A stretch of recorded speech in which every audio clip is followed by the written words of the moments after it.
주여. 여호와 우리 주여, 주의 이름이 온 땅에 어찌 그리 아름다운지요. 어찌 그리 아름다운지요. 여호와 우리 주여, 여호와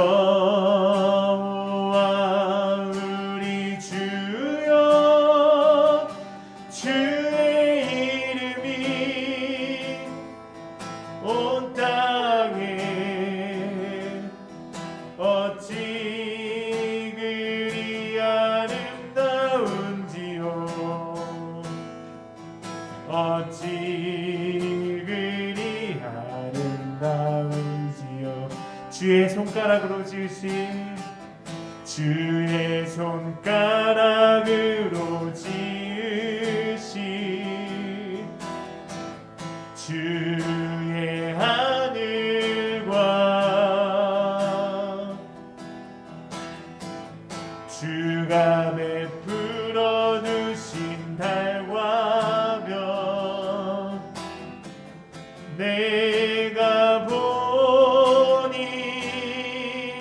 사람이 무엇이건대, 사람이 무엇이건대, 주께서 저를 생각하시며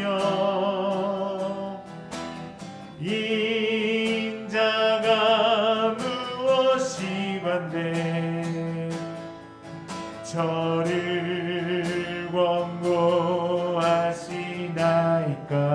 여호와 우리 주여, 여호와 우리 주여, 주의 이름이 온 땅에 어찌 그리 아름다운지요.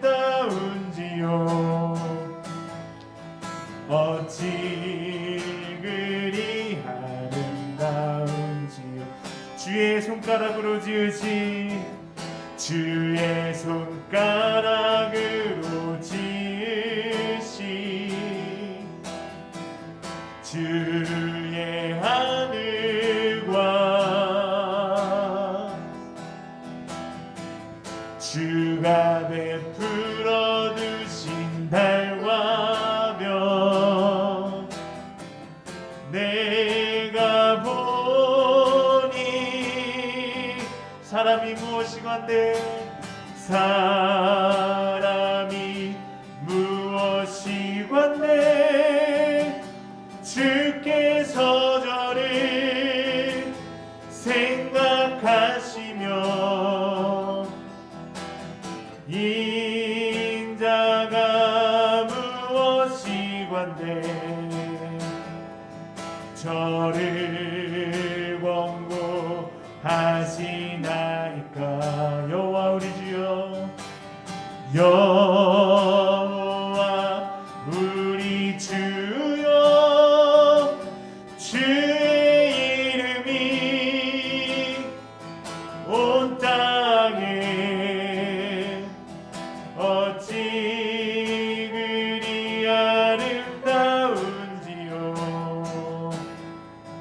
어찌 그리 아름다운지요.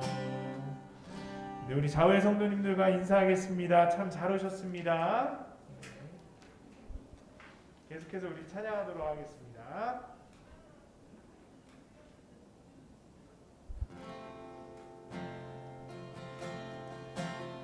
나는 하나님을 예배하는 예배자입니다. 내가 서 있는 곳 어디서나, 내가 서 있는 곳 어디서 하나님을 예배합니다. 하나님을 예배합니다.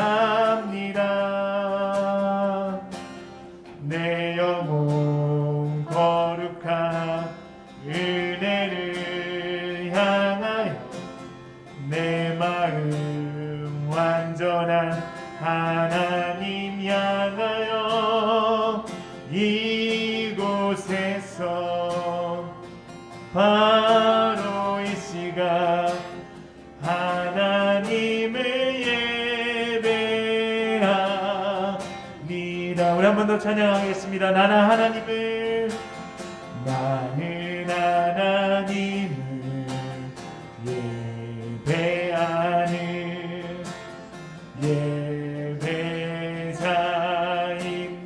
예배자입니다. 내가 서 있는 곳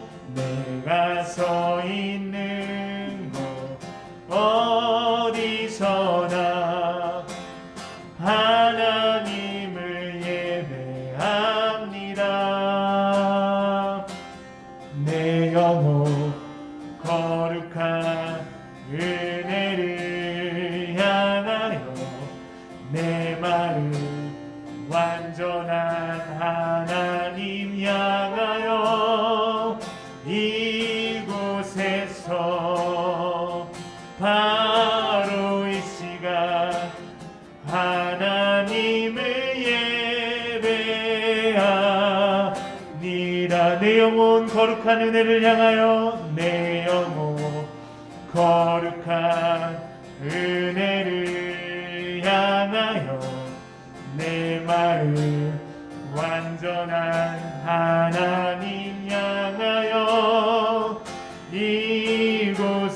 이곳에서 바로 이 시각 하나님을 예배합니다. 나의 평생에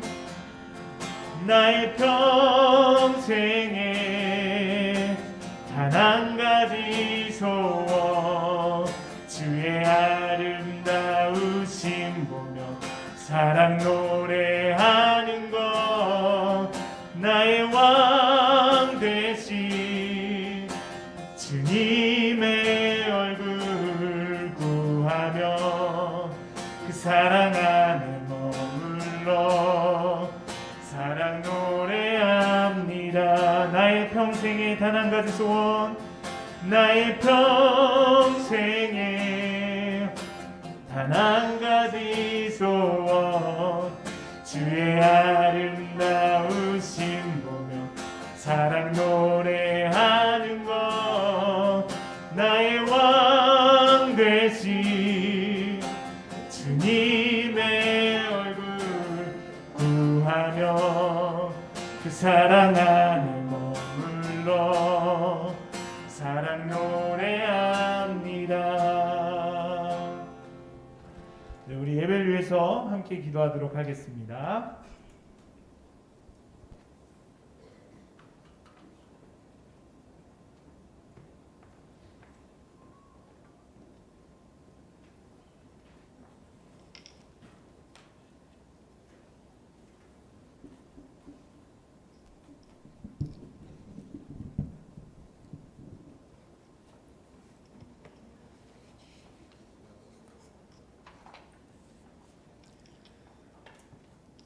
우리 마음을 모아서 묵상 기도 드림으로 2부 예배를 시작하도록 하겠습니다.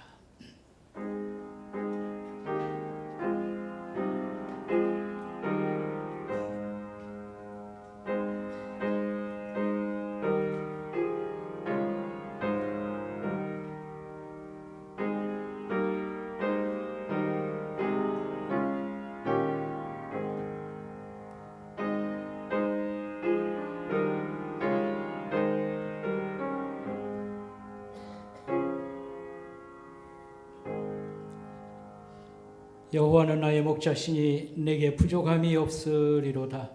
그가 나를 푸른 풀밭에 누이시며 쉴만한 물가로 인도하시는도다. 내 영혼을 소생시키시고 자기 이름을 위하여 의의 길로 인도하시는도다. 내가 사망의 음침한 골짜기로 다닐지라도 해를 두려워하지 않을 것은 주께서 나와 함께 하심이라. 주의 지팡이와 막대기가 나를 안위하시나이다. 주께서 내 원수의 목전에서 내게 상을 차려주시고 기름을 내 머리에 부으셨으니 내 잔이 넘치나이다. 내 평생의 선하심과 인자하심이 반드시 나를 따르리니 내가 여호와의 집에 영원히 살리로다. 아멘. 하나님 아버지 하나님 감사합니다. 봄이 우리에게 다가와서 새로운 그런 희망과 위로를 주심을 갖게 해주심을 감사합니다. 오늘도 주의 거룩한 날 안식일 주의 거룩한 날을 저희들 맞게 하옵시고 하나님 집에 불러 예배케 하시니 감사를 드립니다. 평온한 아침 우리 주님을 향한 그런 간절한 마음을 가지게 하옵시고 신령과 진정으로 예배드리길로 나오니 이곳에 임재하셔서 영광을 받으시고 말씀하여 주시고 주님의 사랑의 품으로 저희들을 안아주시고 하나님 저희들을 세워주시길 원합니다. 감사를 드리오며 예수님의 이름으로 간절히 기도드리옵나이다. 아멘.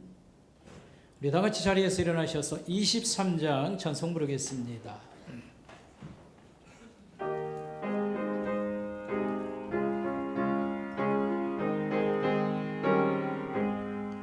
만입이 내게 있으면 그 입 다 가지고 내 구주 주시는 종을 늘 찬송하겠네. 내 은혜로신 하나님 날 도와주시고 그 크신 영광 널리 펴다 알게 하소서. 내 주의 귀한 이름이 날 위로하시고 이기의 음악 같으니 잠이락되도다. 내 죄의 원세 깨뜨려 그 결박 부시고 이 추한 마음 비로소 고정케 하소네.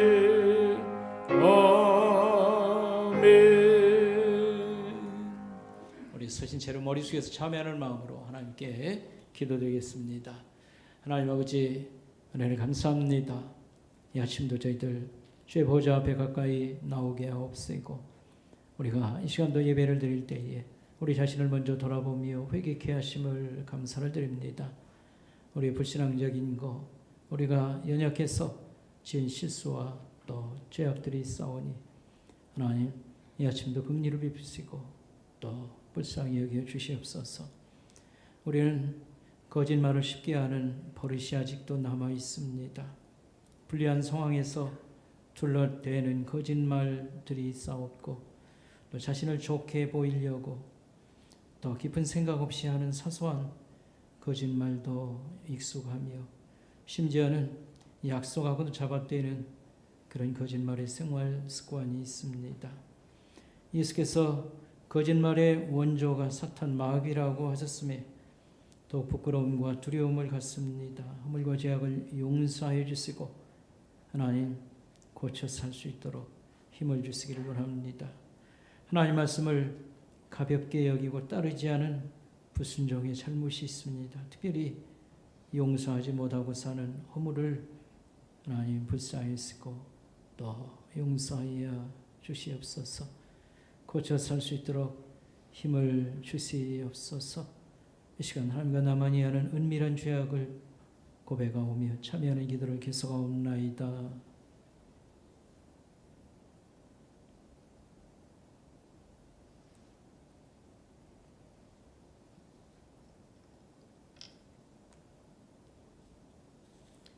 동이 서에서 먼 곳같이 우리의 죄과를 우리에게서 멀리 옮기셨으며 아버지가 자식을 긍휼히 여김같이 여호와께서는 자기를 경외하는 자를 긍휼히 여기시나니. 아멘.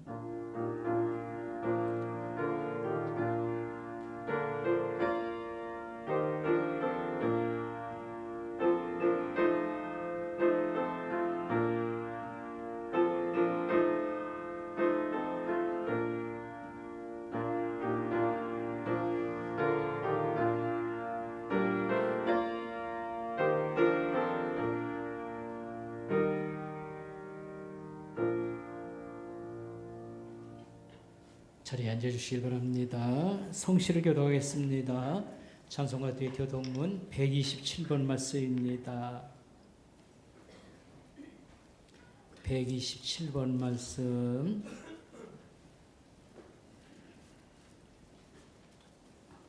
여호와를 자기 하나님으로 삼은 나라 곧 하나님의 기업으로 선택된 백성은 복이 있도다. 곧 그가 거하시는 곳에서 세상의 모든 거민들을 굽어 살피시는도다.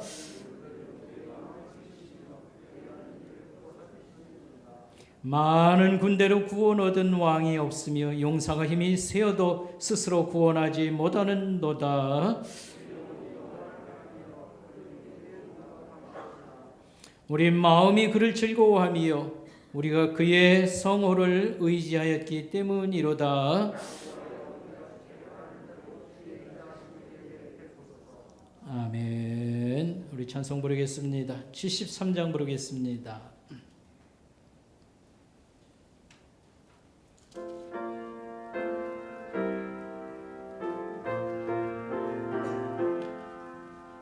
내 눈을 들어 두루 살피는 사나위라. 날 덮는 그 원 어디서 오나 그 어디서 하늘과 땅을 지은 여호와 날 도와주심 확실하노라.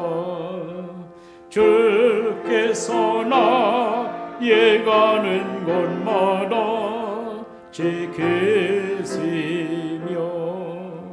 졸지도 않고 깨어 계셔서 늘 지키네.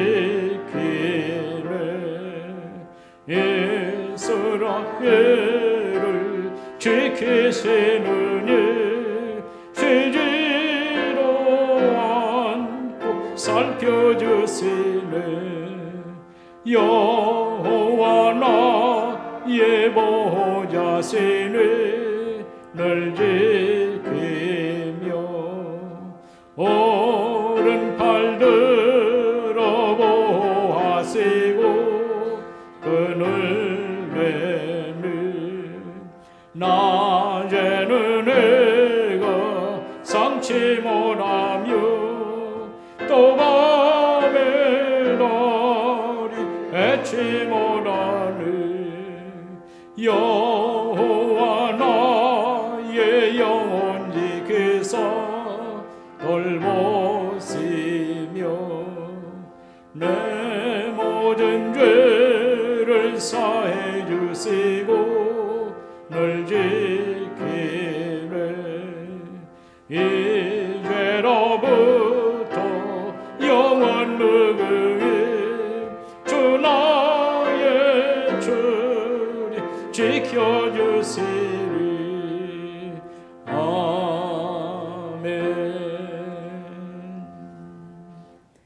229장 찬송하겠습니다. 229장입니다.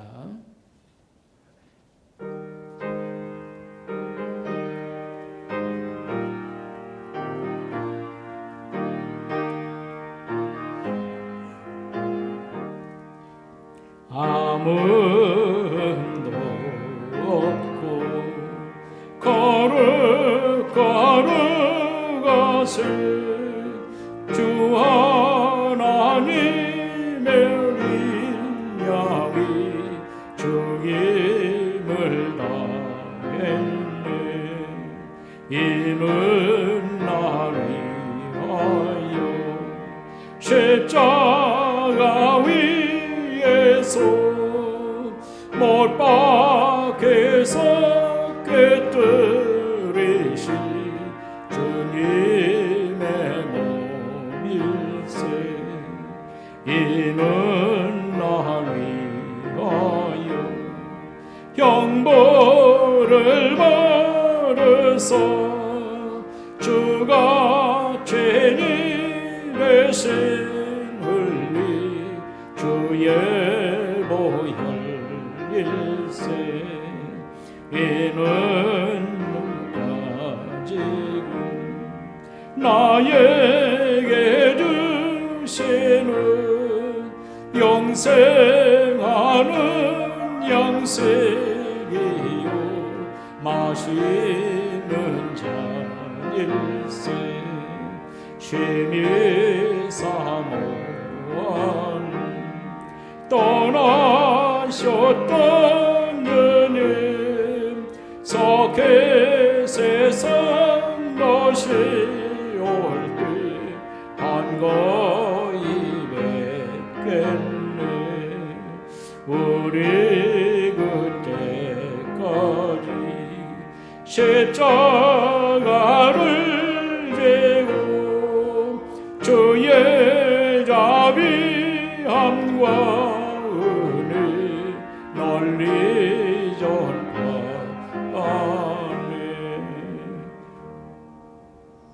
우리 하나님께 기도드리겠습니다. 하나님 아버지 감사합니다.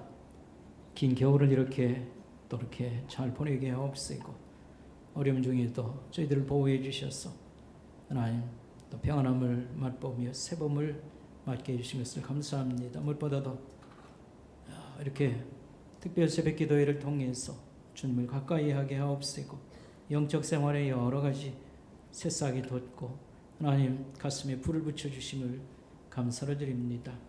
특별히 저희들 이제 사순절 기간을 보내는 가운데에 우리 성도들이 영적으로 하나님 다시 분발하게 하옵시고 참 주님의 희생과 섬김에 마음이 온전히 사로잡혀서 우리 하나님을 사랑하며 헌신하는 우리 성도들 다 되게 해 주시길 원합니다. 특별히 지난 겨울 동안 코로나 전염병과 강추위로 인해서 많은 고통과 어려움을 많이 당했사옵고 경제적인 그런 어려운 난관들로 인해서 생계 불안과 하나님 모든 즐거움이 이렇게 위축되고 빠져나갔습니다.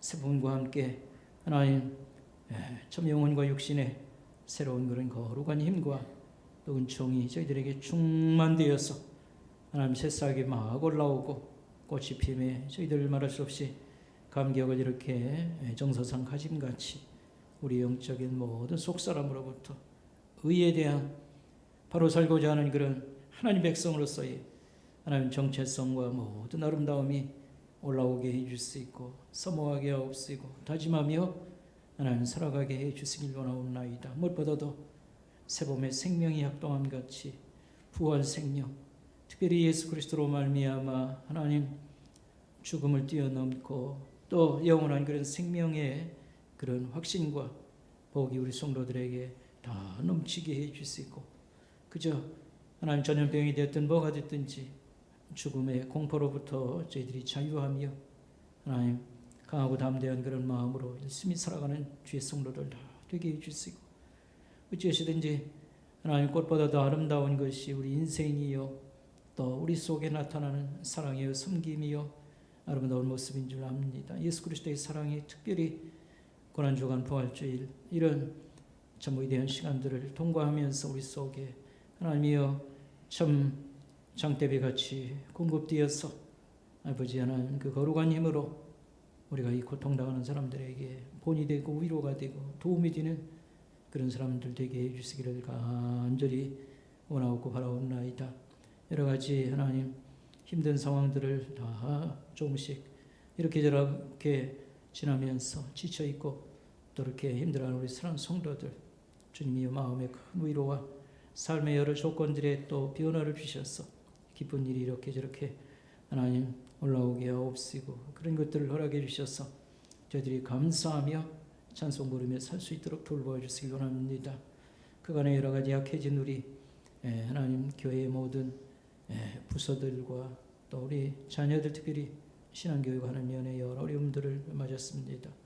새봄과 함께 하나님 잘 해나갈 수 있도록 도와주시고 또 어린 심령들에게 우리 부모들의 신앙이 또 좋은 그런 계승되어서 이들이 경건하고 아름답게 잘 세워지게 하옵시고 우리 특별히 학업에 시달리고 젊은이들이 생업과 여러 장래에 대한 불안감을 갖고 있는 때입니다. 하나님 근본적으로 마음에 확신과 소망을 품게 하옵시고 또 여러 가지 직업을 이렇게 준비하며 나아갈 때 하나님 이 길들을 많이 열어주셔서 하나님이여 우리 성도들이 우리 자녀들이 근심을 덜고 아름답게 살아갈 수 있도록 도와주시기를 원하고 바라옵나이다. 병으로 시달리는 성도들과 여러 연로하신 가운데 힘들어하는 우리 성도들 불쌍히시고 새봄의 기력을 더하시고 하나님 지병이 치료되게 하옵시고 가라앉게 해 주시기를 원합니다.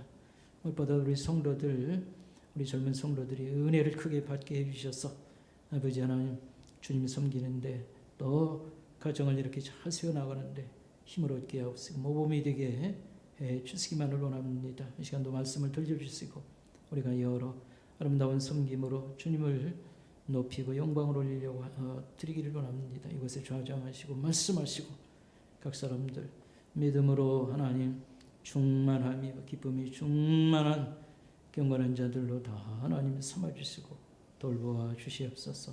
감사를 드리오며 예수님의 이름으로 간절히 기도드리옵나이다. 아멘.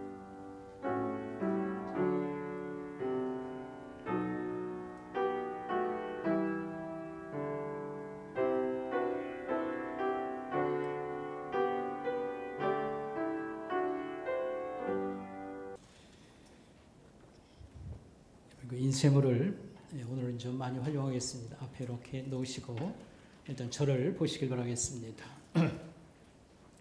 우리가 두 가지를 꼭 기억을 해 두었으면 좋겠습니다. 첫째는 부끄러움을 씻는 방법은 무엇일까라고 하는 것입니다. 우리가 살다가 보면 실수를 하기도 하고요. 잘못을 저지르기도 합니다. 그럴 때 이 부끄러움을 씻는 방법은 무엇일까를 꼭 기억을 했으면 좋겠습니다. 그것은 진심으로 잘못을 뉘우치고 용서를 구하는 것입니다. 부끄러움을 씻는 것은 자기 잘못을 깨끗하게 인정하고 또 뉘우치고 용서를 구하는 것입니다. 그러면 비난의 돌을 더 이상 던지지는 않을 것입니다. 자신의 잘못이 알려졌을 때에 자살을 택하는 것은 비겁하게 도망치는 것입니다. 자신은 어디가 숨은지 모르지만 부모나 자식의 입장에서 보면 많은 고통을 남기고 짐을 남기고 가는 것입니다. 어디 도망가 숨었다고 그랬어요. 다시 말하면 생명이 고귀할 그렇게 소중하다고 하는 것을 우리는 다시 한번 생각해야 되고요. 뭐 자살했다고 해서 문제가 다 끝난 것도 아닙니다. 그 부모나 자식의 생에 짐을 지어주고 고통을 남겨주고 하는 것입니다. 오히려 잘못을 깨끗하게 인정을 하고 크게 잘못을 했습니다 하고 자기가 책임을 지는 모습, 뉘우치고 용서를 구하고 겸허하게 살아가면 세상에는 많은 기회가 있습니다. 다시 회복해서 존경받는 그런 위치로도 다시 올라갈 수 있는 것입니다. 또한 죄를 해결보는 방법은 무엇일까? 우리가 신앙생활 하면서 우리 신자들도 하도 그 죄 얘기를 많이 하고 그래서 답을 가지고 있는 거지만 같지만 막상 소위 큰일이 일어났다든지 저질렀을 때에 나의 부끄러움의 죄악이 세상에 드러났을 때 어떻게 하면 이것을 해결보는 방법은 무엇일까? 책임을 지는 그런 사회 실정법을 어겼으면 우리가 당연한 그런 처벌받는 것 그저 마땅하게 생각할 수 있습니다만 근본적인 것은 예수님을 만나는 것 밖에는 사실 답이 없습니다. 예수님이 이렇게 말했어요. 건강한 자에게는 의사가 필요가 없고 병든 자에게 의사가 필요하다. 나는 의인을 부르러 온 것이 아니라 죄인을 부르러 왔다. 이렇게 말을 하셨는데 예수님은 죄 문제 해결의 전문가이십니다. 죄인을 새 사람으로 바꾸어 놓으시는 일 얼마나 많은지 모릅니다. 죄인을 의인으로 바꾸어 놓는 일도 하시는 것입니다. 의인으로 바꾸어 놓으시는 분이 예수님입니다. 이제 이전 대통령이었던 전두환 대통령의 차남이 전재용 씨가 목사의 길을 걷기 위해서 신학대학원에 입학했다 해서 최근에 그런 방송 인터뷰 이렇게 자기 간증 이런 것들이 알려졌습니다. 그 교도소에서 2년 8개월을 보내면서 이렇게 하나님을 위해서 살아야 되겠다. 신학 공부를 결심했다고 하는 것입니다. 근데 그 아버지가 이 얘기를 듣고 굉장히 기뻐하셨다 이런 얘기를 했습니다. 아버지의 부끄러운 이미지를 많이 이렇게 가려주는 좋은 목사가 됐으면 좋겠다 이런 생각을 하고요. 참고로 이는 큐티 성경 묵상하는 교회에 다닌다고 하는 사실 여러분 참고로 해주면 좋겠습니다. 우리가 다음 주일은 성찬 예식을 우리가 갖습니다. 우리 세례받고 교회 다니면서 성찬식에 집은 많이 이렇게 참석을 해서 웬만한 건 좀 우리 머릿속에 성찬식 그러나 사실은 우리 좀 고치고 새롭게 해야 될 부분이 많이 있습니다. 그 중에는 우리가 성찬식에 대해서 깊은 의미를 파악하는 것이 중요하지 않느냐 이렇게 생각을 합니다. 그래서 말씀 준비는 사실은 세례하고 성찬을 한꺼번에 말씀을 드리려고 했는데 아무래도 두 가지가 너무 중요하니까 다 중요하면 머리가 복잡해지거든요. 그래서 세례는 5월 달에 말씀을 드리고 성찬을 오늘 말씀드리고 다음 주 성찬식을 하려고 그랬는데 그것도 내용이 너무 귀한 것이 가득해서 오늘하고 다음번 나눠서 말씀을 드리고 우리가 다음 주에 성찬식을 거행하도록 하겠습니다. 그런데 성찬을 우리 교회 헌법에는 여기 세례받아도 받지 못할 사람에 대해서 얘기를 하고 있어요. 한 4가지 정도로 얘기를 하는데 그 중에 하나가 뭐냐면 이 성찬 교리에 대해서 잘 이렇게 알지 못하는 분은 참여하지 않는 것이 좋다 이렇게 말을 하고 있습니다. 그래서 이게 무슨 의미를 가지고 왜 하는지를 우리가 좀 깊숙이 생각하고 묵상을 해서 여기에서 우러나오는 그야말로 단맛과 참 아름다움을 가지고 우리가 이 성찬식을 이렇게 거행하고요. 이제 제가 바라기는 좀 자주 할 수 있는 방향으로 이렇게 개선할 계획을 이렇게 하고 우리 당회에서 한번 같이 나누고 또 그런 것을 좀 시행하도록 하겠습니다. 그래서 오늘 우리가 성찬에 관한 말씀을 이렇게 잘 듣고 배울 수 있기를 바라고요. 자, 여러분 인쇄물을 앞에 이렇게 꺼내 놓으시길 바라겠습니다. 먼저는요, 넓은 눈으로 성찬이라는 걸 좀 한번 생각을 해보고 중요한 것은 이제 오늘 본문 말씀 이 의미가 뭐냐라고 하는 걸 이제 생각할 것인데 넓은 의미에서 성찬은 이렇게 설명을 또 할 수 있겠습니다. 세례는 교회의 앞문, 대문, 앞문이라고 말하면 이 성찬은 가족 식사다, 하나님 가족의 식사다 이렇게 생각해 두는 것이 가장 적절한 이해 중에 하나가 되겠습니다. 그래서 세례는 교회의 임은 들어가는 일이라고 하면 이 성찬은 이 교인의 신분, 우리는 이런 사람들입니다 라고 하는 그 정체성을 계속 유지하는 그런 방법이 또 성찬이다 이렇게 말할 수 있겠습니다.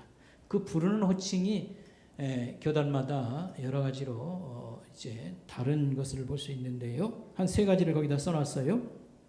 성찬이라고 하는 말, 이것은 한자로 말하면 성찬할 때 찬이라고 하는 것은 밥찬자입니다. 밥, 음식이라는 뜻이고요. 말 그대로 번역하면 거룩한 식사 이런 말이 되겠습니다. 그래서 신자가 성삼위 하나님과 어떤 교제 나눔, 교제라는 것은 우리가 식사 자리, 잔치 자리에 참석하는 거 이런 의미가 되겠고요. 우리가 보통 주님의 만찬이라 이런 표현을 많이 씁니다. 예수님을 중심으로 한 식사 자리 이런 말이고요. 천주교에서는 성체 성사라 이렇게 말을 합니다. 유카리스트라고 하는 말을 쓰는데 성체 성사 이 말이 무슨 말이냐면 원래 감사라는 뜻입니다. 뭘 감사하느냐? 구원을 감사한다. 뭐 이렇게 이해하면 좋겠습니다. 그래서 성찬은 교회 예배에서 그리스도인들이 다 함께 떡과 포도주를 나누는 것을 말합니다. 이제 이렇게 말할 수 있습니다. 여기서 중요한 것은 예배를 드릴 때에 우리 성도들 다 같이 모여서 우리가 떡과 포도주를 나누는 것이 되겠습니다. 이렇게 말할 수 있겠습니다. 이제 성찬식을 좀 예배 드리는 중에 거행을 하면 이게 좀 시간이 단 10분이라도 20분이라도 늘어나지 않습니까? 그래서 좀 기피하는 그런 마음도 사실 좀 있지 않나 싶어요. 그래서 이제 우리 교회 같은 경우는 작은 교회니까 문제가 안 됩니다만, 전체가 모여서 뭐 한다는 것은 이게 쉽지가 않죠. 규모가 큰 교회에서는. 그럴 때에 밤 예배 때, 새벽 예배 때 성찬식을 거행을 한다라고 할 때 이것은 옳지 않습니다. 그러니까 이제 전 교인이 한꺼번에 모이지 못하면 잔치상이 장소가 모자라면 한 번 모이고 두 번 모이고 그때의 성찬식이 거행되는 건 괜찮습니다. 그러나 이걸 무시하고 우리는 밤에 모여서 하자, 새벽에 모여서 하자, 이것은 성찬식을 바로 하는 것은 아니다라고 이렇게 말을 할 수 있겠습니다. 자, 성찬의 목적은 무엇인가라고 했습니다. 네 가지를 적었습니다만 충분한 것은 아니지만, 첫째는 예수님의 몸과 피, 우리를 위해서 희생 제물된 것을 기억하는 것이다, 이렇게 말할 수 있습니다. 뭐 하는 거라고요? 끄트머리 자만 뭐 하는 거? 기억하는 거. 요거에 대해서는 뒤에 자세히 설명을 또 하겠습니다. 그 다음에 죽으심을 선포하는 것, 그의 죽으심을 우리가 서로 얘기하고 기억하고 그 다음에 또 이렇게 증거하는 그런 의미가 있습니다. 그것도 역시 뒤에서 자세히 또 설명을 다시 하도록 하겠습니다. 그 다음에 그리스도와의 교제를 나누는 겁니다. 그러니까 교제할 때 밥 같이 먹는 거 이렇게 일단 생각하시길 바랍니다. 그래서 이렇게 예수님과 우리가 식사를 함께 하는 거, 잔치를 함께 하는 거, 이렇게 생각하면 좋겠습니다. 여러분 시편 23편에 보면 여호와는 나의 목자시니 하고 한참 지나가서 사망의 음침한 골짜기로 지날 때에도 이렇게 지팡이로 막대기로 보호해 주십니다. 다음에 보면 원수의 목전에서 상을 차려주시고 기름으로 내 머리에 부으셨으니 내 잔이 넘치나이다, 이런 말이 나와요. 이게 무슨 말인가 하면 전쟁터에서 적군과 싸우고요, 이렇게 승리하고 돌아왔습니다. 그런데 승리는 했지만 너무 지쳐 있습니다. 배도 고픈 이런 병사들에게 임금이 잔치상을 차려준 겁니다.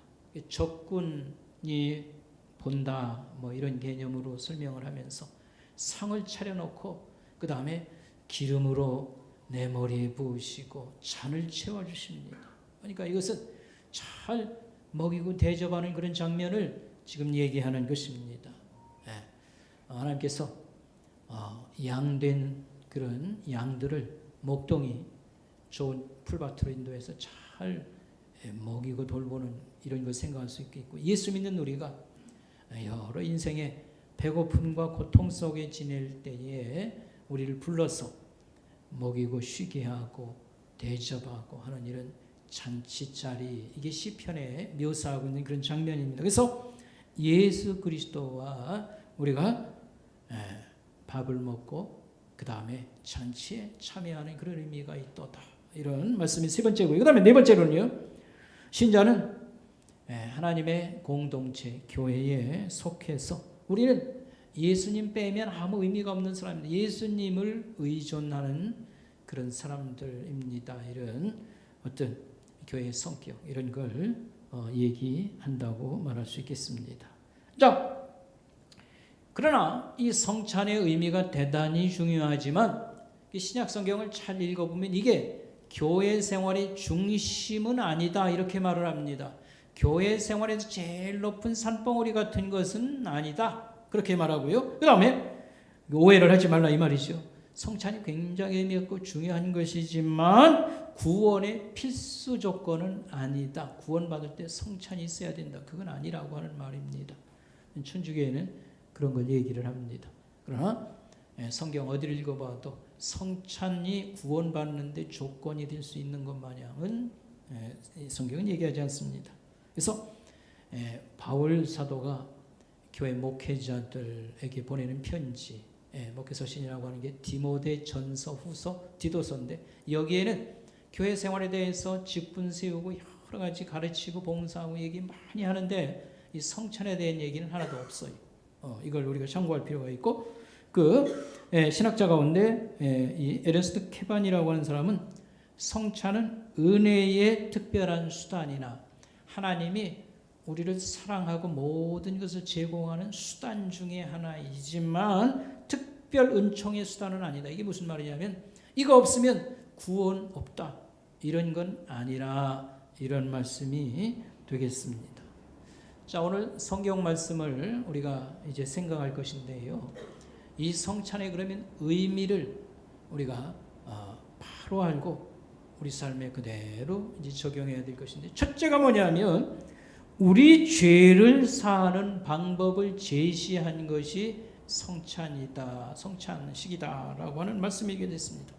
오늘 성경에 보면 고린도전서 11장 오늘 그 본문에 예수님의 말씀을 인용합니다. 이것은 너희를 위한 나의 몸이라 이렇게 말했습니다. 너희를 위한 내 몸이다 라고 말했습니다. 이건 떡을 이렇게 제자들에게 띄워주시면서 하신 말씀입니다. 이것은 너희를 위한 내 몸이니라 고 하는 말씀은 예수님이 신자들의 죄 문제를 해결하시기 위해서 죽으신다 이런 뜻입니다. 죄 문제 해결을 위한 죽으심을 가르쳐 주신 말씀이다 이렇게 말할 수 있겠습니다. 고린도후서 5장에 보면 하나님이 죄를 알지도 못한 자를 예수님을 가르치지요. 죄를 알지도 못한 자를 우리 죄를 위하여 죄를 삼으신 것은 이것은 저로 하여금 저희 안에서 하나님의 의가 되게 하려 함이니라. 하나님의 뜻을 목적을 이루게 하시는 사건이다 이렇게 말을 합니다. 그래서 죄를 알지도 못하신 분에게 죄를 맡겨서 우리 죄 문제를 해결하시는 것이 하나님의 의, 하나님의 뜻, 하나님의 방법이었다 이런 말씀을 하고 있는 것을 볼 수 있겠습니다. 그 다음에 포도주 잔을 따라서 제자들에게 주시면서 하시는 말씀, 이것은 내 피로 세운 새 언약이다 이렇게 말을 했습니다. 포도주 잔을 나눠주면서 이것은 내 피로 세우는 언약의 새 언약이라 이런 말씀을, 언약의 피라 이런 말씀을 주셨습니다. 예수님께서 우리를 사하는 그런 제도를 마련해 주셨다는 말씀이 되겠습니다. 여러분, 이게 성찬식에서 이렇게 말씀한 것들은 자기의 죽음의 의미를 제자들에게 설명한 것인데 이것은 죄를 해결하는 하나님의 방법이라고 하는 거, 이건 예수님 이전에도 하나님이 계속 가르쳐 주시고 활용하신 방법입니다. 여러분 잘 아는 것 마냥 예수님 이전 사람들도 하나님을 섬길 때 죄 문제는 어떻게 해결했느냐 하면 되게 이제 개인적으로 하나님 집에 찾아가고 제사장들한테 가지요. 그래서 대개가 이제 양이나 염소 이런 짐승을 가져가서 거기다가 손을 얹고 기도를 합니다. 자기의 죄를 이 짐승에게 전가하는 거죠. 그러면 그걸 제사장이 받아서 피를 제단 앞에 쏟아붓고요. 제물은 잡아서 이렇게 장작 위에 불을 태워서 연기를 하나님께 올리게 하는 방법을 사용했고, 죄는 이 피를 하나님께 바침으로 해결된다고 하는 가르침을 성경은 계속 가르쳐 왔습니다. 이게 왜 중요하냐면 우리 신체나 우리 전체에서 생명을 상징하는 그 기관 내진 요소로서 이 피를 성경은 얘기합니다. 생명을 뭐가 상징할까 할 때 우리 몸에서는 피다 이렇게 얘기를 합니다. 그래서 피를 제단에 쏟아붓는다든지 잡아서요 짐승을, 그 다음에 그 고기를 제물로 이렇게 연기로 하나님 앞에 바쳤던 것을 볼 수가 있습니다. 근데 이게 뭐 수백 년을 지나 수천 년의 뭐 때부터 이렇게 쭉 모세 시대부터 이걸 해 왔는데 이제 하나님이 신약 성경을 통해서 의미를 가르쳐 주셨고, 그 다음에 이 하나님이 제시한 방법은 완벽한 방법이지만 짐승이 사람의 죄를 대신한다고 하는 것은 미흡한 점이 있다는 것입니다. 그래서 완벽한 제사가 하나님께 드려질 때까지는 계속 이런 일이 계속 된다, 이런 가르침을 주신 겁니다. 그러니까 소나 양을 가지고 가서 자기 죄를 전가시키고 제물로 바쳐서 자기 죄 문제가 해결되는 것은 일종의 잠정적인 방법이라고 할까요? 하나의 그림자에 지나지 않고 완벽한 제사가 하나님 앞에 드려지는 것을 준비하는 성격이라고 가르칩니다. 그러면 언제 완벽한 제사를 드리게 되는가? 그야 짐승이 사람을 대신해서 드린 제사는 미흡한 점이 있어서 이걸 계속 반복을 끊임없이 이렇게 해왔다는 것은 하나의 가르침을 줬다는 그런 얘기나 마찬가지입니다. 완벽한 제사가 오늘날까지, 완벽한 제사는 누구냐? 언제 어떻게 되었냐면 하나님이 그 아들을 보내서 죄 없는 자가 그 비싼 몸값을 가지시니가 제물로 드려졌어.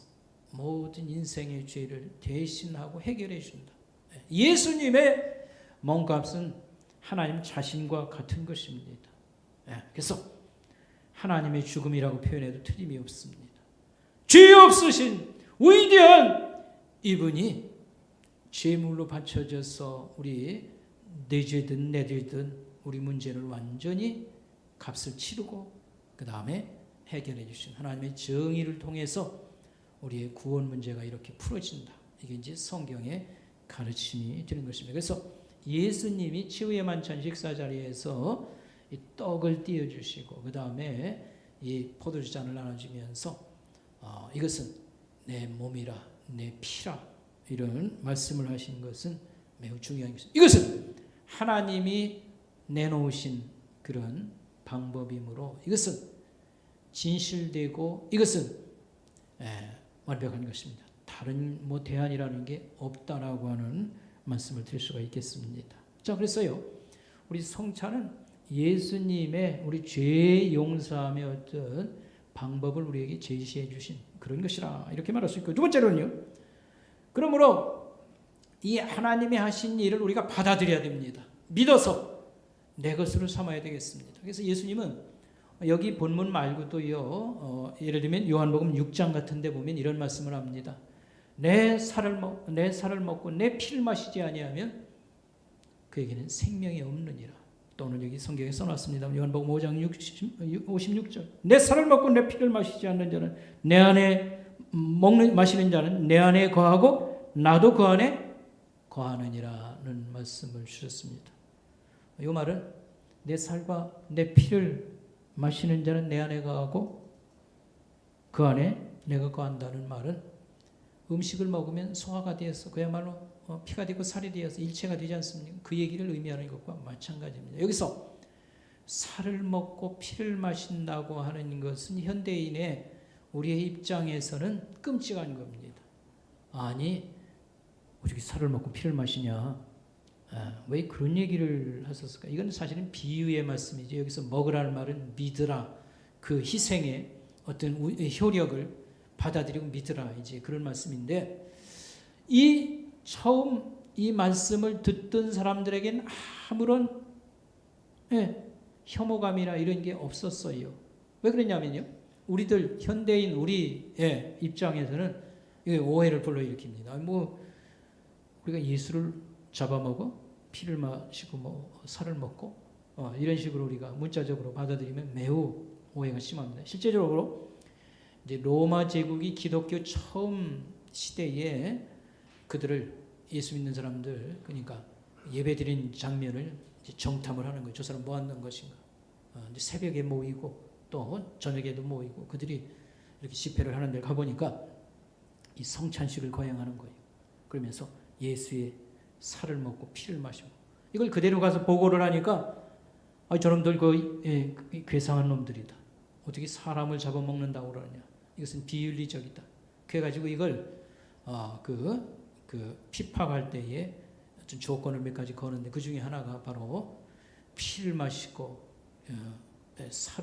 그 선생이 살을 먹는 자들 이렇게 오해를 했습니다. 그러나 처음 이 말씀 받는 사람들에게는 아무 혐오나 이런 오해가 있지 않았어요. 왜 그러냐면 여러분 예수님이 마지막 식사하던 것은 유대인의 유명한 명절날, 종교적인 명절날입니다. 유월절이라고 하는 명절.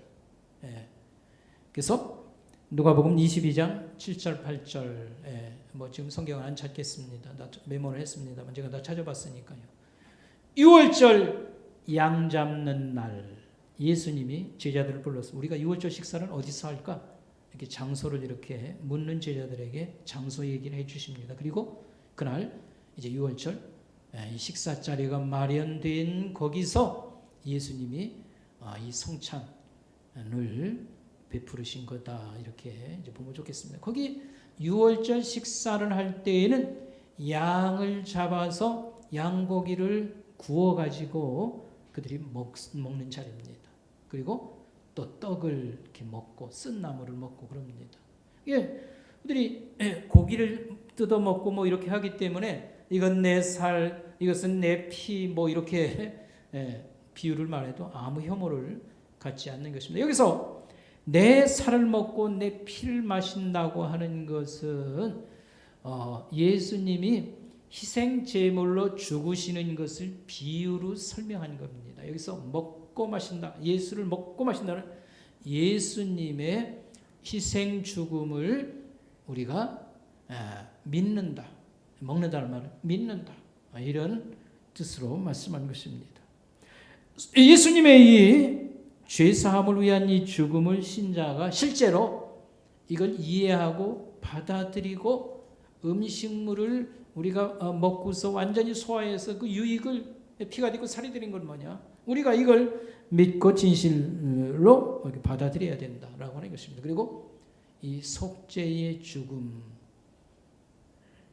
그 희생에 우리의 몸과 영혼을 맡겨야 된다.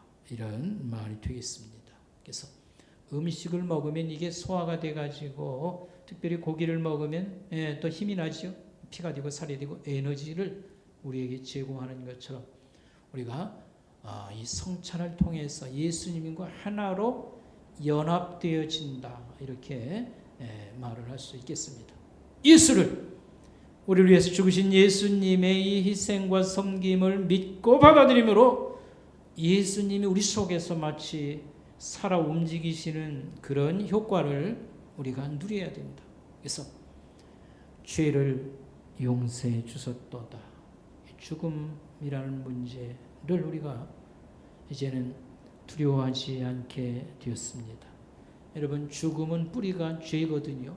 그래서 죄 문제가 해결됐다는 것은 죽음이 두렵지 않다고 하는 것으로 우리에게 이렇게 나타나게 되고요. 예수님은 우리를 위해서 죽은 것은 죄 문제 해결해서 하나님과 좋은 관계, 그 다음에 이 세상에서 우리가 이제는 의로운 사람들로 의를 받은 사람, 의를 실천하며 사는 사람, 의라고 하는 거 쉽게 말하면 바로 살고 하나님의 말씀을 가지고 살고 이런 사람들로 우리를 세워주는 데 목적이 있습니다. 그래서 우리가 예수님의 이 성찬의 의미를 받아들인 사람들은 이제는 의를 이루면서 의가 꽃피는 그런 가정과 내 인생이 되어야 된다라고 하는 것. 그 다음에 내가 죽고 이제 하나님의 생명을 이제 영원한 생명을 선물로 받았는데 이런 생명이 우리 속에서 이렇게 약동하는 그런 사람으로 살아야 된다고 하는 그런 걸 깨닫게 되고 그 다음에 생활에서 나타내야 된다고 하는 말씀이 되겠습니다. 자, 그 다음에 세 번째로는요, 성찬은 기념행위다라고 하는 것입니다. 오늘 본문에서 24절 25절에 기념하라, 나를 기념하라는 말이 두 번이나 나오고 있습니다. 여기서 기념이라고 하는 말은 기억하다 이런 말이 되겠습니다. 기억하다라고 하는 말입니다. 내 생각 속에서 잊어버린 것을 다시 찾아내서 되새김질한다 이런 말이 되겠습니다. 묵상하는 것, 이것을 얘기하겠습니다. 어떤 분이 시골에서 소 키우고 농사를 짓고 사는데 예수 믿다가 아마 시험이 든 것 같습니다. 이게 신앙생활을 좀 이렇게 뜸하니 제대로 안 하는 그런 가운데 하나님 말씀이 소를 이렇게 여물을 주다가 깨달을 말씀이 있어요. 이사야 1장 3절 말씀. 무슨 말씀이 있냐면 소는 그 주인을 알아보고, 이 말씀 들은 것이 아마 생각났던 것 같습니다. 소 여물을 주다가 소가 주인을 알아보는데 이스라엘은 하나님을 알아보지 못한다. 이제 이런 말씀이거든요. 이 말씀이 떠오른 겁니다. 그래서 내가 참 이렇게 주님을 멀리했구나 해서 거기서 감동을 받고 자기 시험 든 가운데서 신앙을 회복했다고 하는 이런 말씀. 이것은 기억이라는 말, 기념이라는 말이 주는 의미를 그대로 얘기해 주는 것입니다. 우리가 때때로 잊어버리고 주님에게서 멀어졌다가 다시 우리 마음속에 이 말씀이 생각나고 주님이 생각나서 우리가 이걸 되새김하면서 여기에서 깨달음을 얻고 힘을 얻고 이걸 의미하게 되겠습니다. 그 요한복음 17장에서는 예수님이 이렇게 말했습니다. 영생은 하고 이제 영생을 설명합니다. 영생은 뭐 여러 가지로 이제 설명을 할 수 있는데, 영생은 하나님과 그 아들 예수 그리스도를 아는 것이라, 이런 말씀했습니다. 여기서 안다는 것은 뭐 지식이나 정보를 얘기하는 것은 아닙니다. 그를 알고 그와 함께 이렇게 살아가는 것, 체험직, 그런 삶, 지식, 그런 걸 얘기하는 줄 압니다. 영생은 무엇이냐? 하나님과 그 아들 예수 그리스도를 아는 것. 그렇게 말씀했는데 이것을 훨씬 지나가서 우리를 사랑하신 주님, 우리를 위해서 제물 되다 이렇게 하신 주님을 우리가 묵상하면서 그 사랑을 계속 되새김질하는 것, 이게 바로 성찬을 통하여서 우리가 기념한다. 나를 기념하라, 나를 기억하라라는 말씀의 의미 된다고 하는 그런 말씀이 되겠습니다. 그 다음에 네 번째로는요, 주의 죽으심을 전파하는 것입니다. 하겠습니다. 주의 죽으심을 뭐 하는 거다? 전파하는 것이다 라고 말했습니다. 성찬은 일종의 암호 문자 내지는 암호 언어라고 말할 수 있겠습니다. 여러분 군대 갔다 온 우리 군인들은요, 밤에 야근에 밤에는요 암구호라고 서로 말을 이렇게 맞추는 게 있지요. 매일 밤 그게 주어집니다. 적군과 아군을 구별하는 방법입니다. 암호를 서로 주고받아요. 적군이지 아군이지를 식별하는 방법입니다. 초대 처음 예수 믿는 사람들 로마 제국에서 감시를 받고 박해를 받을 때 그들은 서로 그리스도인임을 어떻게 표현했냐면요, 물고기 그림을 그려요. 물고기를 왜 그렸냐? 여기에 이제 우리 주 예수 그리스도라고 하는 그 약자를 따서 이게 만들어진 겁니다. 약자를 따서 물고기 그림으로 서로 통했습니다. 그래서 예수 믿는 사람들은 이 성찬을 통해서 우리는 하나님의 생명과 그 다음에 사랑을 받은 그런 사람들입니다. 자기들의 정체성을 삼고 기뻐하고 그렇게 했던 것입니다. 우리를 위하여 죽으시기까지 사랑해 주신 우리 주님, 영원토록 우리를 사랑하시는 분이 우리 주님이십니다. 우리는 그 사랑을 먹고 살고 받고 있습니다. 이렇게 표현하는 것이 성찬식이었다라고 하는 말씀입니다. 저는 지금 우리 스승인 박위선 목사님 이 성찬에 대한 가르침을 그대로 여러분들에게 소개하고 있는 내용입니다. 근데 그 말씀 속에 보면 이런 예화가 나와요. 우리 방유랑 선교사라는 분이 있는데 우린 좀 낯설지만 그분이 평양에 대동강에서 배를 타다가 실수를 해서 이 반지를 잊어버리는데 이게 결혼 반지였습니다. 선교사로 이 먼 곳에서 가족들이 뭐 서울에나 가까이 있다 할지라도요, 얼마나 여러 가지 어려움을 많이 겪고 그러겠습니까? 그 아내의 그 간절한 사랑, 그저 남아있는 것은 이 결혼 반지 하나인데 이걸 좀 잘못해가지고요 빠뜨리고서는요 많이 울었다. 이런 기억을 이렇게 말씀했다고 얘기를 했습니다. 우리가 성찬을 할 때에 준비가 많이 필요합니다. 우리가 성경을 묵상하고 주님의 이 우리를 향한 깊은 사랑, 여러분 생각해 보시기 바랍니다. 다 자기 살기 바쁘고요. 남 관심 안 둡니다. 남을 위해서 조금만 해도 밥 한 그릇만 사도 밥 사나이라고 하는 판인데 생명을 바쳐서, 그 생명은 보통 생명이 아닙니다. 예수님의 생명은 보통 생명이 아닙니다. 하나님 자신과 같으신 분입니다. 하나님이 우리를 위해서 죽으셨다 생각을 해보시기 바랍니다. 얼마나 큰 사랑이요, 얼마나 큰 섬김이요 희생입니까? 그 사랑을 묵상하면서 우리가 힘을 얻고 기뻐하고, 이게 성찬의 자리다. 그러니까 우리끼리 통하는 것입니다. 여러분, 그 초대교회 예배는 어떻게 드렸냐면 이렇게 드렸습니다. 뭐 이렇게 예배당이 잘 준비되지는 않았죠. 다 가정집이 그럽니다만 꼭 이렇게 했습니다. 이제 어린 자녀들과 새로 온 사람, 아직 세례 못 받은 사람은 따로 자리를 이렇게 마련했다고 합니다. 그러니까 이렇게 넓은 가정집 하면요, 대청에서 예배를 보면 이쪽 방 쪽에는 따로 이렇게 새로 온 사람들하고 계속 많이 또 오지 않았나 싶어요. 새로 온 사람들하고 이렇게 자녀들이 거기서 예배를 드리고요. 같이 예배를 드려요. 그래서 찬송도 부르고 기도도 하고 말씀도 나누고, 이제 그런 다음에 이제 끝나면 이 자녀들하고 새로운 신자는 집에 돌려보냅니다. 그리고 이제 나머지 사람이라면 이제 대부분 신자가 세례를 받고, 신자들은 이 성찬식을 입으로 하는 겁니다. 그러면서 예수님의 몸을 상징하는 떡을 서로 나누고요, 이 포도잔을 마시고, 그러면서 함께 찬송하고 기뻐하고 이제 그랬습니다. 이건 뭡니까? 우리는 예수님의 사랑받는 사람들입니다. 우리는 죄에서 이제는 벗어났고 자유함을 얻어서 의를 선물로 받고, 의를 이 세상에 전파하고 꽃피며, 죄로부터의 해방, 사람답게 살고 하나님의 백성으로서 그 말씀을 지키며 사는 우리 백성들입니다 하는 의를 추구하는 사람. 그 다음에 생명의 공동체라. 우린 그냥 얼마 살다가 쭈그러들고 그냥 땅에 묻히는 존재가 아닙니다. 죽어도 하나님이 살려내는 부활의 우리는 목격자들이었고, 우리 주 예수 그리스도가 죽으면서 살아났잖아요. 우리는 보았다. 우리는 부활 생명을 가지고 용감하게 살아가는 그런 사람들이라. 그래가지고 여러분, 이게 말만 그런 게 아니고요.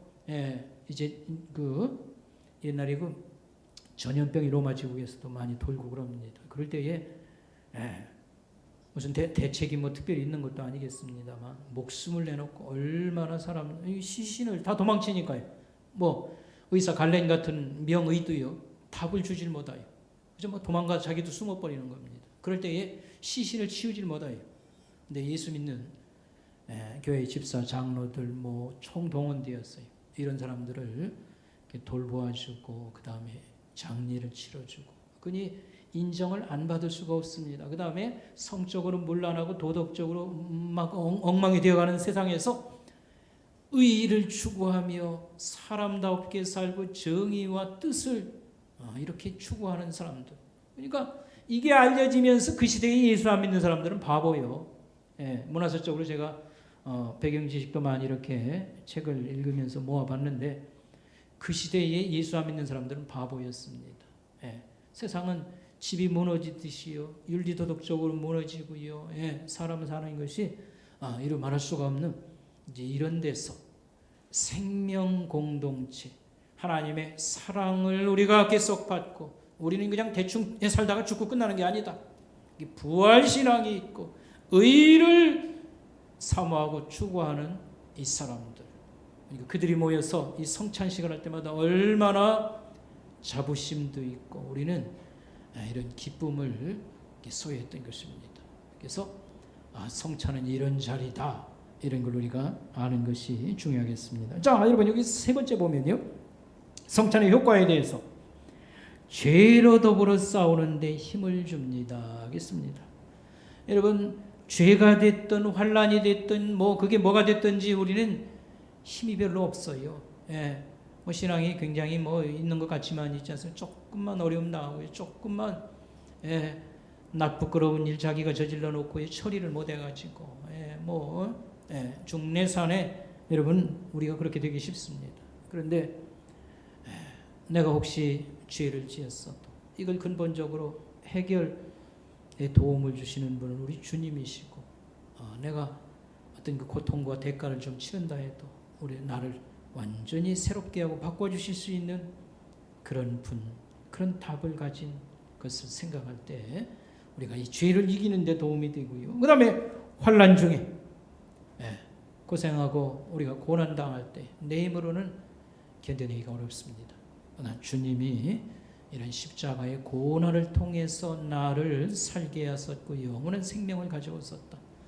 그래서 주님의 고난의 길에 나도 동참한다 라고 한다든지 우리가 다양한 방법으로 환난을 이길 때에 이 성찬을 성도들에게 힘을 주었습니다.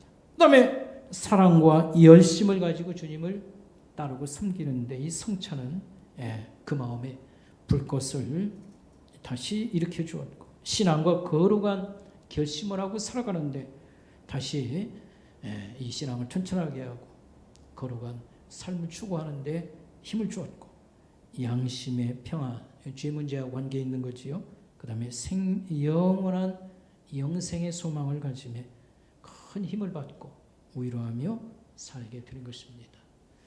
여러분, 죽는 게 두렵지 않는 방법은 뭐겠습니까?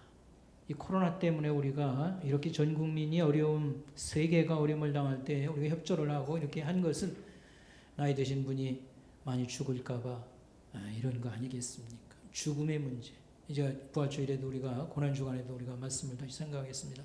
모든 이 세상에 나쁜 거, 잘못된 거, 모든 것을 하나로 묶으면 그게 죽음이에요, 죽음. 그게 모든 사람은 죽음을 두려워하고 공포의 대상으로 삼습니다. 그런데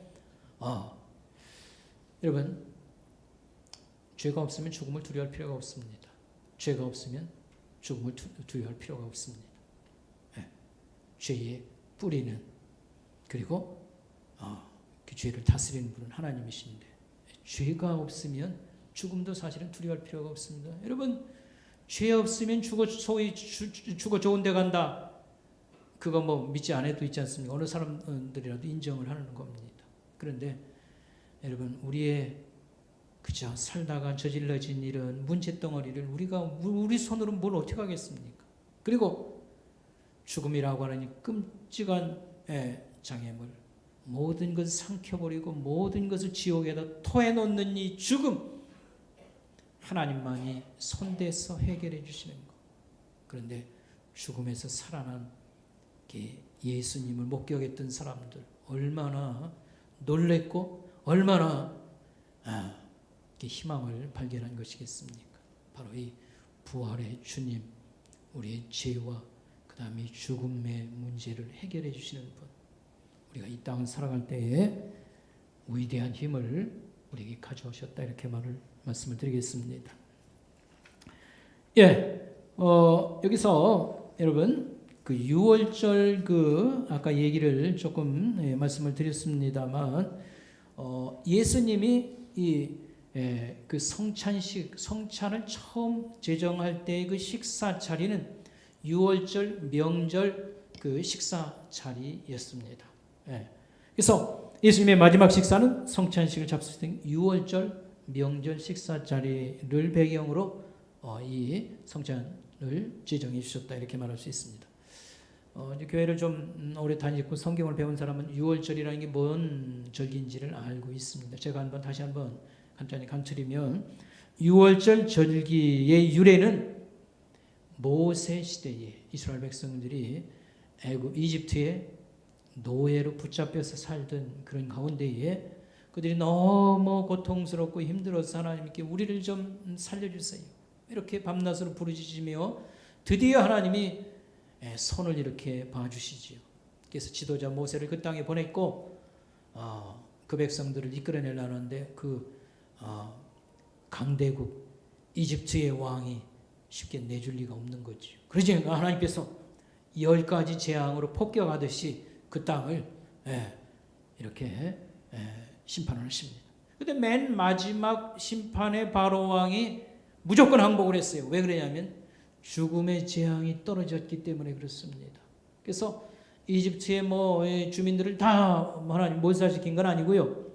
각 가정에 처음 난 자식들과 그 다음에 처음 난 동물의 새끼들을 다 천사가 밤중에 멸하는 겁니다. 근데 여기서 살아남는 방법이 뭐였냐면 이스라엘 백성들에게 특별히 하나님이 주신 말씀은 양을 잡아서 그 피를 대문에다 바르라 이런 것이었습니다. 양을 잡아서 그 대문에 바르라.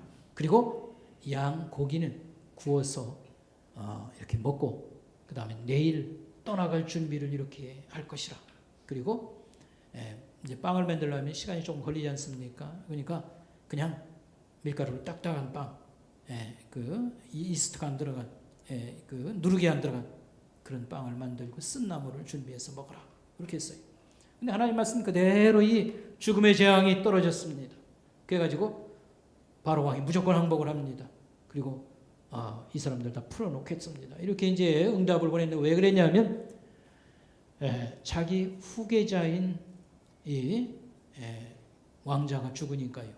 아버지 왕이 무조건 항복을 한 겁니다. 그래서 이 많은 사람들이 이제 해방을 시키고 풀어놓게 된 것이죠. 근데 이날 다음 날 아침에 이스라엘 사람들의 어떤 여러분 그 상황은 어쨌는가를 한번 상상을 해보자 이 말입니다. 죽음의 공포가 온 도시를 휩쓸고 지나가고요. 여기서 하나님 시키는 대로 했더니만 살아남은 이스라엘 사람들, 생명의 그 축복을 다시 한번 누리면서요. 그 다음에 이 사건으로 인하여 우리는 노예 생활을 이제 끝내고 이제는 해방이다. 그래서 고향 땅으로 이제 출발하게 되었다 할 때 그 밝아오는 아침이 그들에게는 말할 수 없는 감동을 주었을 것입니다. 근데 유월절 얘기가 예수님 얘기요. 양을 잡아 그 피를 바르면은 죽음의 재앙이 지나간 거 여러분 얘기 알았지 않습니까? 그게 오늘 우리에게도 똑같이 일어난 겁니다. 우리의 이 죽음 문제는 하나님의 아들 예수 그리스도의 희생으로 말미암아 하나님이 값을 치러서 보호받게 이렇게 만들어 주신 것입니다. 뿐만 아니라 이것은 새 생명의 그런 살아남은 축복을 누렸고요. 그 다음에 해방입니다. 해방. 그들은 정치적 해방을 했지만 오늘 우리는 어떤 의미의 해방입니까? 죄와 마귀 사탄의 어떤 영향력에서 종로들하며 살던 데서 완전히 해방되었다. 그리고 하나님 이렇게 준비한 그런 완벽한 나라로 우리가 지금 여행을 떠난 백성들이다 라고 하는 말씀입니다. 그래서 여러분 유월절 얘기할 때 양의 희생과 죽음을 기억하는 건 중요한 일입니다. 오늘 우리가 성찬식 할 때 예수님의 죽음과 희생을 기억하고 감사하는 것은 아주 귀한 일입니다. 그러나 우리에게 일어난 것을 우리는 기억해야 됩니다. 이런 희생으로 말미암아 우리에게 이런 좋은 것들이 일어났습니다. 우리는 생명의 축복을 그 다음에 하나님의 따라갈 수 없는 사랑을 우리가 선물로 받았고 그 다음에 하나님 나라에 발디뎌놓고 사는 지금 시작되었고 그것으로 여행하는 그 과정에 있다고 하는 이런 걸 생각할 때 이 성찬식은 우리가 숙연해지는 그런 면도 있을 수는 있습니다. 어쨌든 감격과 희망과 삶의 여러 가지 거룩한 결심을 하는 그런 자리의 의미가 우리에게 주어진다. 그런 것을 묵상을 통해서 우리가 우리 속에서 이런 것들이 끌어오르도록 하는 것이 중요하다고 말씀을 드리고요. 요즘 유대인들이 유월절을 지금도 지킵니다. 유월절을 지켜요. 근데 유월절 지킬 때 그들이 제일 신경 쓰는 게 있어요. 그게 뭐냐면 양 잡아서 굽는 거 고기는 그렇게 하고요. 그 성경에 보면 누룩을 치우라고 그랬어요. 누룩을 빵을 만들 때 그 딱딱하지 그냥 밀가루 구우면 딱딱한데 그 부드러운 빵 그건 여기다가 이스트라고 하는 거 여러분 알지 않습니까? 효소. 그게 이제 옛날 우리 전통적으로 누룩이요. 그래서 성경에 누룩을 이제 6월절이 올 때는 치우라는 말씀이 있습니다. 그래서 유대인들은요, 하여튼 성경을 문자적으로 지키는 데는 아주 이렇게 뛰어난 사람들입니다. 안식일 날도요, 몇 킬로 바깥에 가서는 안 되고요, 시간도 있지 않습니까? 딱 맞췄어요. 하루 종일. 우리가 배워야 될 게 너무 많다고 생각을 사실은 하는데, 6월절 지킬 때는 제일 먼저 신경 쓰는 게 누룩 청소요. 집에서. 혹시 그 사람 빵 구워 먹는 사람들이니까요. 그거 치우는 거. 그래서 아주 대표적인 게 뭐냐면, 이 할머니 할아버지들은 6월절 준비할 때 제일 신경 쓰는 게 뭐냐면, 틀니를 이빨로 막 이 틀니를요, 이 솔로 막 청소를 하는 겁니다. 아니 왜 틀니를 6월절 지키는데 청소를 합니까?